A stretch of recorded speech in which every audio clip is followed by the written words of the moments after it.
This is the Behind the Line podcast coming to you from the crazy, chaotic lines of the Pacific Northwest. Well, Washington's new gun laws went into effect July 1st.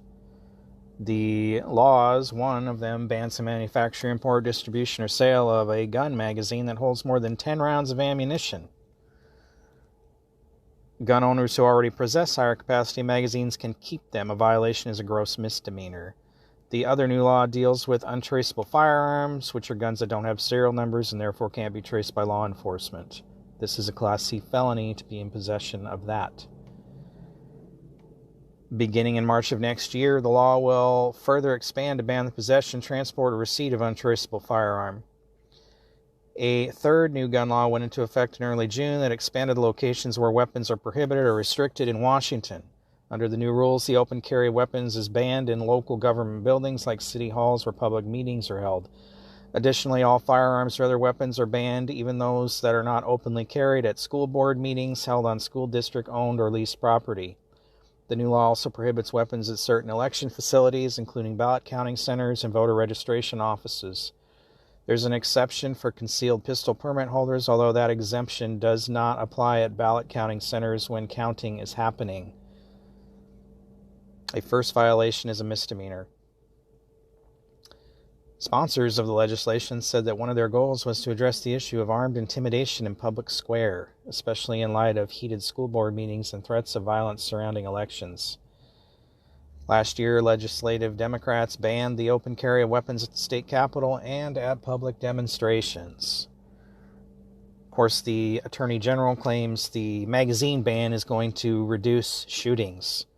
And if you've been following the local news lately, it has done nothing to stop any shootings. In fact, shootings are up in the Seattle area, with just last weekend over 50 shots being fired at a Seattle nightclub. These Democrats don't get that these laws don't work. Also in Washington, something you may not have heard recently was that a judge overturned the Washington state rule prohibiting insurers from using credit scoring to set rates for auto, homeowner, and renter insurance. Insurance Commissioner Mike Kreidler adopted the rule in February, immediately drawing a legal challenge from insurer groups. The rule, which was set to take effect March 4th, was paused while the legal proceedings continued. In her oral ruling invalidating the rule, Thurston County Superior Court Judge Indu Thomas said that Kreidler exceeded his statutory authority, something Democrats in our state love to do.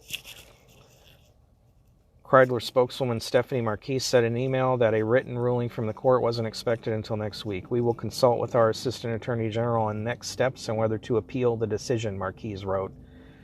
Earlier this year, Kreidler's office stated the process of implementing the permanent rule after an emergency rule the commissioner issued last year was struck down by a court, which found there was no justification to bypass normal rulemaking procedures. Kreidler had argued that people who have struggled financially during the pandemic are at risk of having delinquencies show up on their credit reports, and has said that insurers charge good drivers with low credit scores nearly 80% more for mandatory auto insurance. Oh, it's good to hear a judge finally puts one of these Democrats who thinks they can do whatever they please in their place.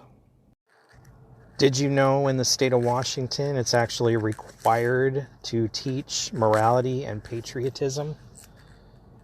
This is RCW 28A.405.300. I'm sorry, 28A.405.030, must teach morality and patriotism. It shall be the duty of all teachers to endeavor to impress on the minds of their pupils the principles of morality, truth, justice, temperance, humanity, and patriotism, to teach them to avoid idleness, profanity, and falsehood, to instruct them in the principles of free government, and to train them up to the true comprehension of the rights, duty, and dignity of American citizenship. Wow. Is that being done in Washington state schools? RCW 28A.405.040, disqualification for failure to emphasize patriotism.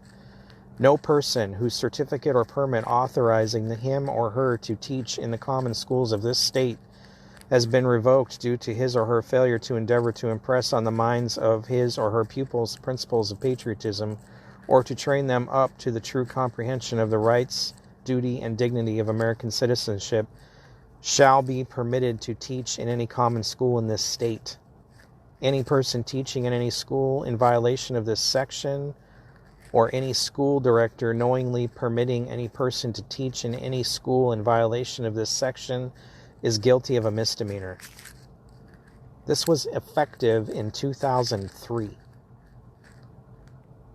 Is this being done in Washington State schools? Why are teachers allowed to behave the way they are in Washington State schools with this law in effect? Meanwhile, in California, a pro-ANTIFA teacher who received widespread backlash after getting caught on video bragging about how he was working to radicalize his students with far-left ideology was given 3 years of pay to resign, according to a local report. Officials in January agreed to pay Gabriel Gipe, a special studies teacher at Inderkum High School, $190,000 to leave his post without fighting his prospective firing, the Sacramento Bee reported. After tax, Gipe walked away with a total of $100,000, the paper reported. His annual salary reportedly was $60,000.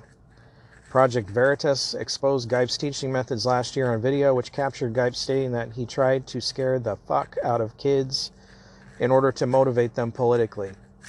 Footage also surfaced of his classroom, which reportedly included a poster of former Chinese dictator Mao Zedong, as well as one with the Antifa flag. Gipe also allegedly had a collection of stamps dedicated to communist dictators, including one of Joseph Stalin and an insensitive phrase, which he had allegedly used to mark students' work as complete. Other stamps had images of Fidel Castro and Kim Jong-un. He also said in the video that a student complained about the Antifa flag hanging on the wall in his classroom, stating it made him feel uncomfortable. Well, this is meant to make fascists feel uncomfortable, so if you feel uncomfortable, I don't really know what to tell you, he says. Following a racist school board meeting with outraged parents, the Natomas Unified School District moved to place Gipe on unpaid leave. However, the paper reported that an administrative judge later ordered he be put on paid leave during any investigation or related hearings.